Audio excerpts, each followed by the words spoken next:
In the first 12 months of being in business, I collected 45 grand, and 42 of that was made in the last 3 months of that year. Now, why am I telling you this? Because right now I'm making 30K per month, and there's one thing that clicked for me. And if you watch this video and if you listen to it, it's going to click for you, and you are going to be able to get there too. There's one simple reason why you're not where you want to be yet, and in this document, I can say with 100% confidence that this is going to solve that problem. And the one thing that you're missing is not being able to avoid shiny object syndrome. Now, you might think you have it on lock, you might think you have it under control, but if you're under 10K a month, you don't. And if you're above that, you still probably don't either. And I'm gonna go through this document for you, and I'm gonna explain my exact paradigm that was able to flip the switch from making 3K a month to 15K a month in a matter of 45 days. So if you just listen to me, this is going to change your life, and I can promise you that. And it's not a fucking get rich quick, but if you actually look at this and you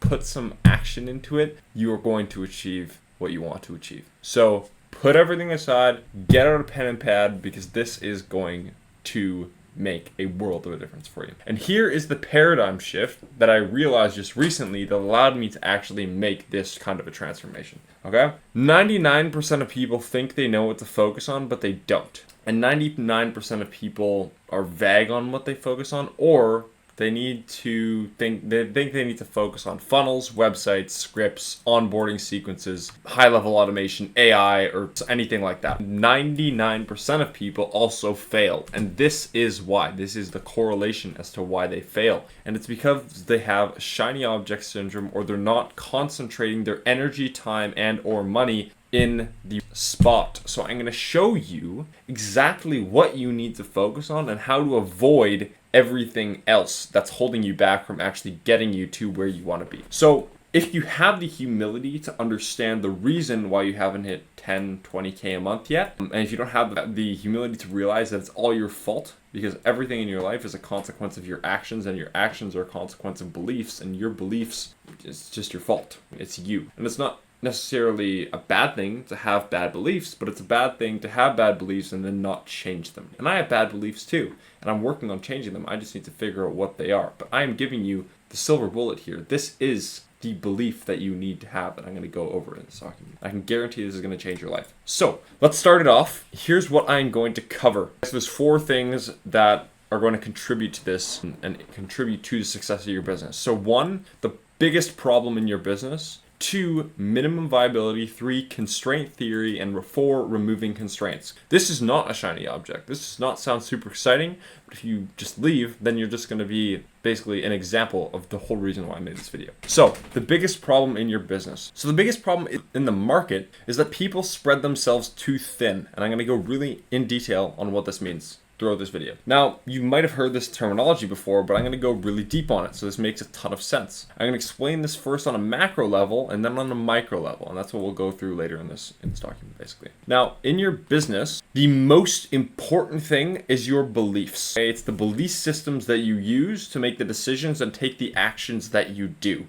If you have the beliefs, you will be able to achieve your goals. It's a fact. It is not your accent, it is not your case studies, it is not your experience, it's not your offer, it's not your niche, it's not any of that. Because Elon Musk had a thick Indian accent, no experience or results, a terrible offer, and in ecom, joke, funny, in a bad niche, you get the point, he would still make 10K a month. And the reason for that is because he has the beliefs. The results you get in business will catch up to the quality of your leads, which means that if you were given a $10,000 a month business, it will over time go back down to the level or up to the level of your beliefs. If someone gave me $1 million business now, over a few months, it would probably drop to where I'm at now, which is 30K a month in just a few months. And if I had a 0K per month business, eventually over a few months, it would catch up to where I am now. It just requires a little bit of time. Your business will go to the level that you are at now, that your beliefs are at. A business is basically a magnifying glass under your beliefs. If you have shitty beliefs, you're going to build a shitty business. Getting to 10K per month, getting to 100K per month, and getting to $1 million a month is not hard in itself.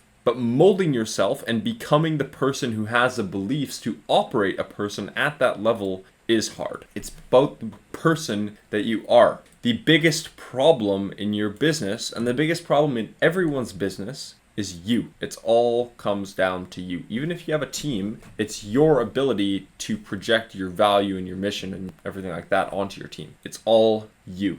And where you are now is all your fault. And as soon as you can come to grips with that, the sooner you can decide to take back control and steer the ship in the direction. So, minimum viability. Now here's my biggest secret. This is the number one belief that allowed me to hit 30K a month after being unprofitable for my first 10 months in business. And that is minimum viability. Now it's not a shiny object. In fact, it is the absence of a shiny object. And that is the secret that the gurus aren't telling, because they prey on you wanting the shiny object, because that's how they drive sales. You think Agency Navigator is probably the biggest shiny object that exists.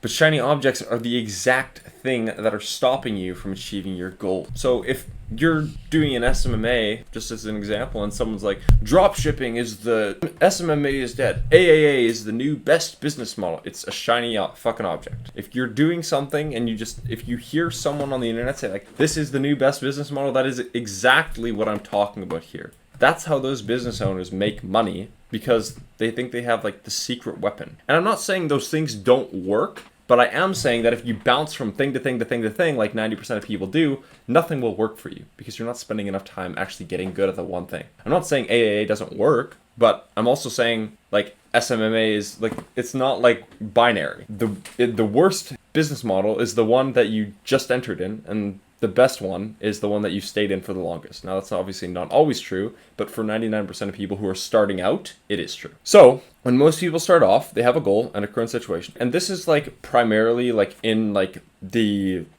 multi-six to get to that level. That's basically what I'm talking about right now. Obviously, like I don't have the insight on how you build a 7-figure, 8-figure business. And it's probably a little bit more important about the car you're driving, which I'll talk to you about what that means in a sec. It's a little bit more about that and about the business model, but not as much as you think. And it certainly does not apply when you're trying to make 10K a month. You can basically do that with any semi-mainstream business model. Now, the fastest way to get to the goal is to just pick a car and drive there. Some will get you there slightly faster, some will get you there more smoothly, but they will all get you there. You can think of these cars as nearly anything in your business. This could be a niche, a business model, a sales process, a service, etc. That's fine. The issue is that once people pick a car, they might pick a Lamborghini, start driving towards their goal, and then they cross like a swamp, and it takes miles to drive around it. So instead of just going around it, because that would be just too hard, they go back to the start and then they pick the Jeep because they're like, oh, this is just a better car, right? That's going to get me through this swamp.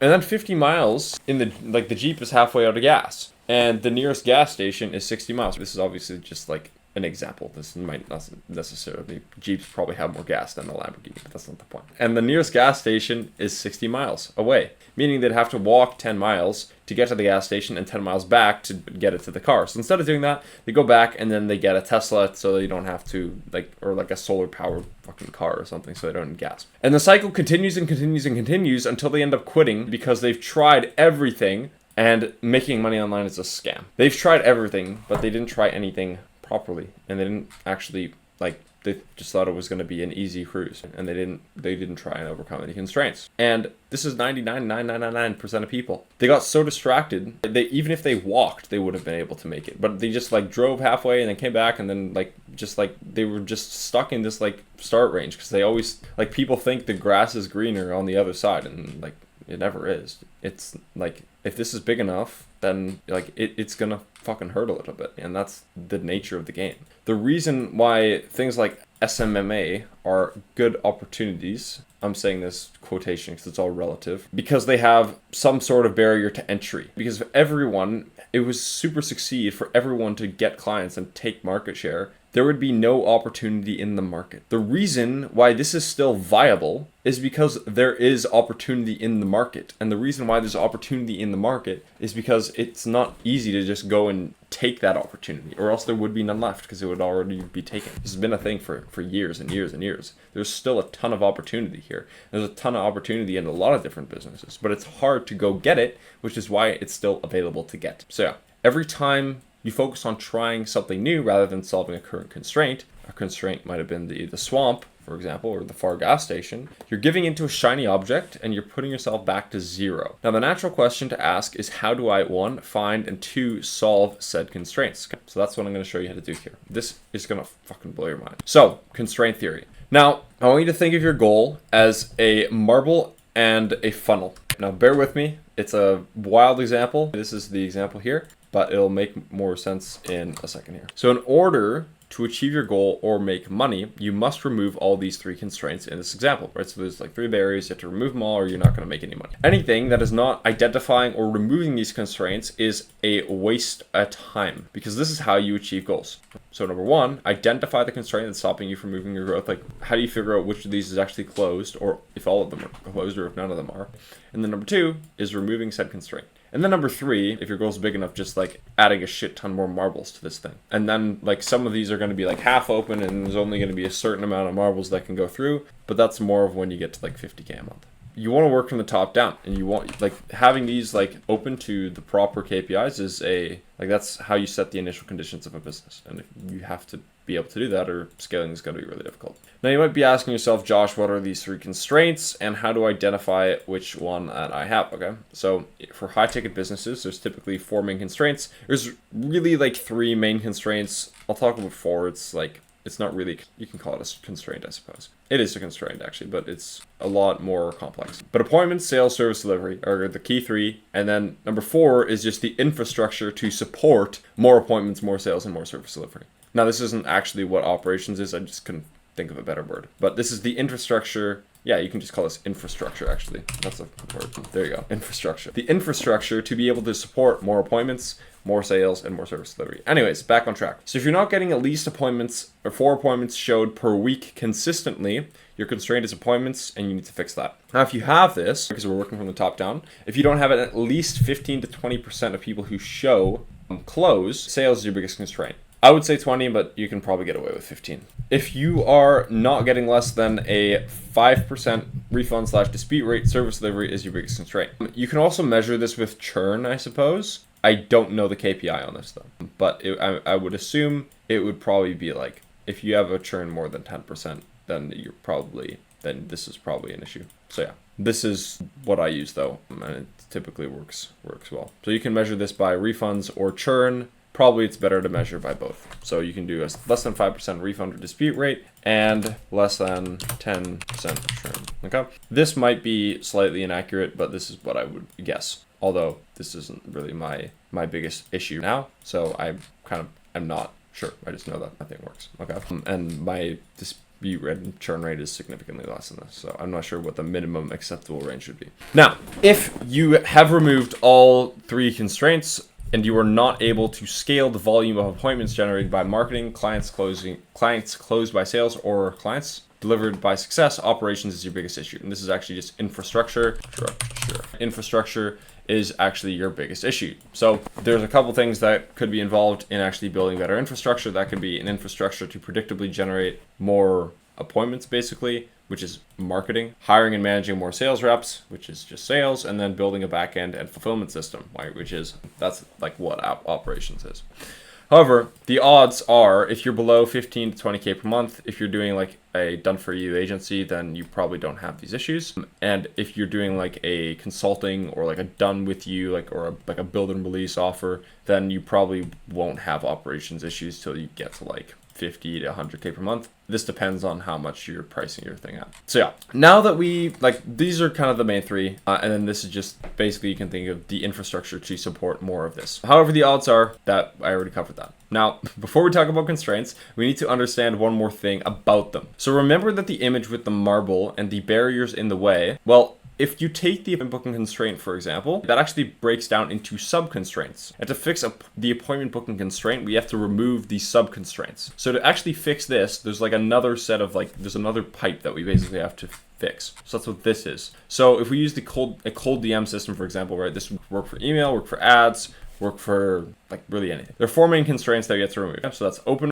to positive reply to schedule, and schedule rate to show. And then these are kind of the metrics here. Again, this is like not like that you can succeed with slightly less than this. I mean, actually, I wouldn't even. You can, I suppose, but you just have to have way more volume. And then also, like, if you have better numbers than this, like if you have a 1% DM to show rate, then obviously you wouldn't have to send as do as much volume. So there's 4 constraints that we have to remove, which are these 4 for the system to work. And once we remove that, then we have the big appointment booking constraint fixed. And then from there, you can identify exactly what needs to be fixed in order to solve the constraint. So you can look at this and you can say, well, what's my metrics on, this is why it's important to track metrics. Because if you don't know these percentages and these numbers, then you don't know how, like what to actually fix. So again, you want to go from the top down. If you have an open rate of less than 40%, then you have an issue that you need to fix. So then I'm going to show you how to actually fix the issues like in the next section, but then that's the issue you need to fix. If your open to positive reply rate is less than 15%, which means your overall reply rate is less than 6%, then you need to fix that. If your positive reply to schedule rate is less than 15%, you need to fix that. If your schedule to show rate is less than 60%, you need to fix that. And then overall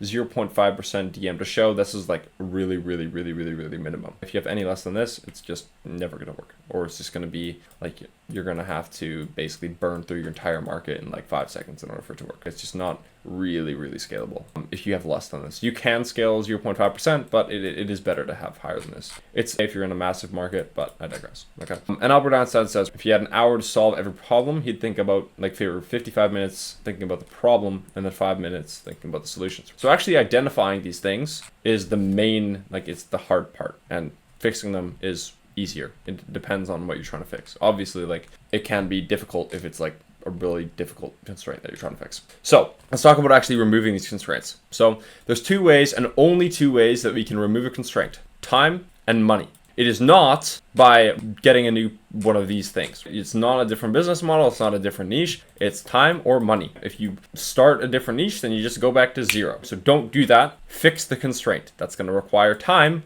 or money. If it didn't require like some significant form of value, then again, everyone would do it if you could just snap your fingers and it happened. So again, that's 2 things. So either you have to spend time removing it yourself, or you can get someone who's already removed it to help you with removing it. That's literally what business is, by the way. If you have a business, that's like that's how you provide value to someone. So if you're running a marketing agency, what you are actually helping someone doing is like, obviously like for different business models, it might mean different things, because this is for high ticket online space. But my business, for example, like removing constraint number 1. So we basically solve appointments. That's kind of the thing that we do. And that is basically like, that's how business works, is just solving constraints for other people. And that can be like, it completely depends on the business you're working with. That's why I gave my example, because it's really easy to explain. Now, paying someone to help remove it should be done for one and only one reason. There's only one reason why you should pay someone to do it for you. The time it would take to remove it yourself is more valuable than the money you'd have to pay to speed up the process with help. That is the only reason why you should pay someone to do it. If not, you're just avoiding pain by paying someone to do it for you. It's simply a matter of pain avoidance. And when you're first starting out, your time probably isn't very valuable. Like your time is worth like whatever minimum wage is probably if you just started your business. Unless you, like for the most part. Okay. So you're just going to have to use your time unless there's like some, like obviously there's some caveats to this. Like you should probably invest in some kind of like automation software to leverage your outbound, because if you're just manually sending everything, that's like the software can basically do it for like $1 an hour. And your time is still probably worth more than that if you kind of do the math and break it down. So there's some caveats to this, but again, that still means that your time is more valuable than the software that you're paying for. So there are some caveats to that, but for the most part, when you're just starting, you're not going to be investing very much because your time is worth so little. Now, you want to think of your time as the sun and a magnifying glass. I know, another crazy abstraction, just it'll make sense. If you don't concentrate it, you're never going to remove a constraint, you're never going to set a flame. So if your magnifying glass is just like make money, that's like just that. Like this is not very concentrated, and then it's just going to like nothing happens. It's just grass. But if you're super concentrated and you put every single ounce of like time into fixing your show rate, you're gonna like light that shit up real fast. And some of the like this fixing your show is like not really a difficult thing to fix, but you get the point. Now, again, some constraints are going to be easier to remove than others. So fixing your show rate is going to be obviously way easier than fixing your objection handling in your sales process. Like fixing your sales process might take you a few months. Fixing your show, if it takes a few months to fix your show, then you have some mental problems. And it will require everything of you to fix tough constraints. The power of the sun will be shining through you, and it is going to feel like you are on fire, and you must ignore 90% of things to fix said constraint. The secret to remove a constraint without spending money to fix it is not what you want to hear, because it is simply just pain and concentration. My biggest bottleneck now, just to give you some insight and example of myself, is just sales. Okay? Like, I'm not meeting this 20% mark that I mentioned before, which, I don't know, I said it somewhere. I'm at 15%. And my biggest thing I just need to focus on is sales. And I'd love to be able to just focus on my business as a whole. I don't have a problem with that. But 10 hours a day, I'm just concentrating 90% of my efforts on sales. And I have to, there's some things that I just have to do. Or I have to keep this YouTube channel up to date. That just has to happen, because that's my long-term vision. Kind of plays into this. I have to check Slack once a day to make sure my team isn't fucking going up in flames. But other than that, basically my appointment setters are giving me the sales calls, so I have to check in on that a little bit. But other than that, I'm in sales calls, reviewing sales calls, working with sales coaches that I paid, watching sales courses that I paid for, practicing sales, role-playing sales. It's just fucking sales. And I don't like sales. I stopped organic Instagram. I dropped YouTube from 2 videos a week to 1. I've automated appointment setting. I already did this. But I've stopped listening to music at the gym, and I just listen to sales podcasts. You have to take this fucking thing to the extreme. And it's not fun, and it's gonna fucking hurt, dude. But in order for me to reach 100K per month, I must become good at sales. Because if I don't become good at sales, I can't hire a team to do sales, because I don't know what to look for, don't know how to train them, I don't know anything. And I refuse to settle for where I'm at now. And I'm willing to walk through fire in order to achieve this. And that is what it takes. Because if it didn't take that, everyone would do it. And that's the reason why all these people selling, you've probably seen these stupid fucking ads on YouTube with this start your little audible uploads. And it's just this easy thing, and they get a lot of traction because it's super easy to do. And is it actually a scam? I don't fucking know. It seems a little bit too good to be true to me. But that's why there's a lot of people trying to get into that, and I haven't really seen anyone, if it worked so well, I don't know why the people selling it wouldn't just do more of it themselves, because if it's so easy, they just do a ton of uploads. But it's gonna be fucking hard, and that is why it is difficult, or that's why it's something good. You're not gonna get anything good if it's not hard to get, because everyone else would have it. If everyone else had a Lamborghini, it wouldn't be very valuable, and there's some barrier to entry in order to actually achieve something that's worthwhile. So now I've given you my whole paradigm on how this thing works, and you have two options from here. One, you can be the one that focuses the magnifying glass on one single thing for however long it takes to catch a flame. And you're not going to know how long it's going to take. You're just going to have to do it until it fucking works. Or two, you can be the one who switches the magnifying glass every 5 minutes and doesn't focus it properly because some guru told you it was better than the one you're currently using. The choice is yours. Good luck.